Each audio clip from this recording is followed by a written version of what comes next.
What's up, everybody? Brian Mann here, Hands-On Auto Training. This is the end of day, the very end of day, November 23rd, 2021. It is 10 to 11 Eastern Time, and I'm just wrapping up my day.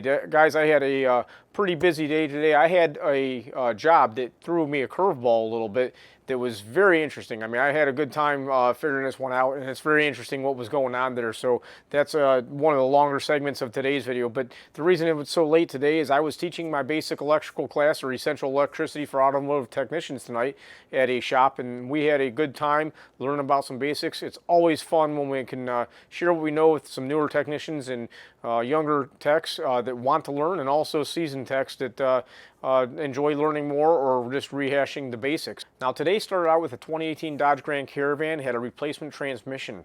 This transmission, the shop wanted me to make sure the PCM was updated, and it was, but we still did a quick learn and cleared the VLP counters, variable line pressure counters, and we were all set there. After that, we were on to this interesting Buick. We got ourselves a 2011 Buick LaCrosse setting up P2138, and that's for APP1, APP2 problem. APP2, that's this guy here, should be less than 0.59 volts. Right now it actually is, but it's changing sporadically. Let me go ahead and graph this. We're going to go to graphical data display, and we're just going to scroll down and get to our APP sensor 2. So check this out. We'll watch APP2 right here and APP1.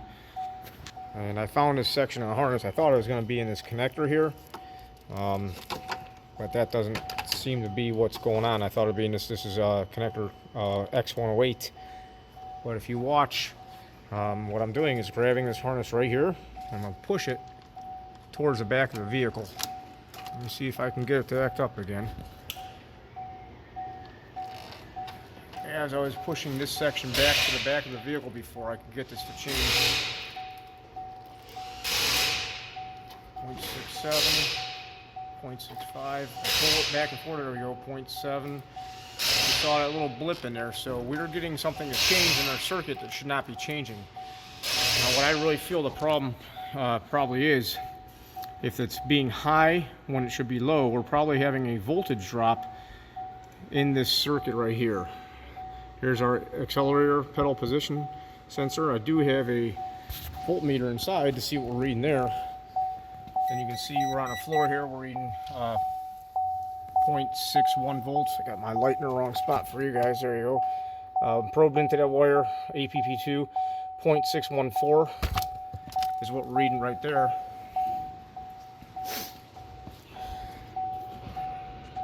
And on the scan tool, see what we're reading right now on the scanner.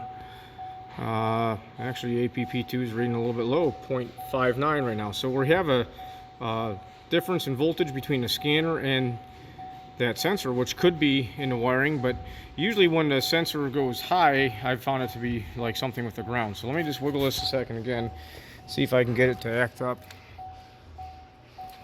I'm just pushing on that harness right now, giving it a push and pull. There we go, 0.75. You can see we get the little ripple down there. So I guess the big question is, where does this harness go?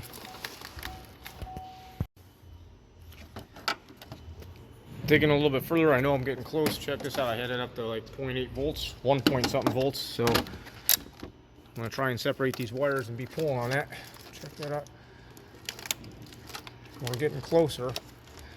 Couldn't tell you exactly where the problem is though yet. Oh yeah.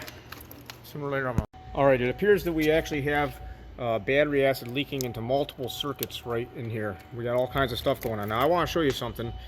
This insulation feels really soft and funny. Check out my multimeter. I'm on ground here so we can verify our meter. We've got 11.9. Check this out when I just start touching these wires. 6 volts. I'm just touching the insulation. I'm not even probing into the wires. I go on to other ones. I got 4 volts. I got all kinds of readings just laying my meter on here. So what's happening is the soft insulation with the battery acid it's compromised all these wires, so they're all kind of touching, doing all kinds of stuff. I bet you this was causing all kinds of problems for the customer. So we're gonna go ahead and have the shop or myself repair it, probably up to here. But if we get up here and we have an issue, we're gonna probably have to go further, but we'll see. Next up, we had a 2019 Dodge Ram. This had a replacement ABS control module in it. I'll be the first one to tell you I have not actually done one of these procedures yet, so I did look it up in SI, and it turned out to be pretty standard fare, nothing special there, just an initialization and reset procedures, no big deal. This did still set a couple codes, ABS wheel speed sensor codes, but the customer said that it didn't communicate with the original one, so I guess we're in good shape there from what was going on. Next up was a 2011 Chevy Malibu with a replacement engine control module. This job went smooth, no problem. And the final job of the day, there was actually a permitting or on-site job, was at the shop that was hosting the class for this evening, and that was a 2011 Ford Escape. This had a replacement ECM for burning up a coil like they always do. No big deal there. I was able to communicate with the original computer, so I just pulled information off that, inhaled it as Ford says, and exhaled into the new one, and updated it. All was good. We have to do a parameter reset because the keys are stored in the cluster on that one. So guys, that was my day. This section right here of this wire was very interesting to me, how it's all kind of bubbled up. You can kind of see it. It looks discolored and it's deformed, and this is where all the problems were in that vehicle. So guys, I appreciate you taking the time to watch. If you haven't subscribed, please do. I would appreciate a subscription from you. Hit the notification bell. You guys know what to do. I gotta go. Good night. Bye-bye.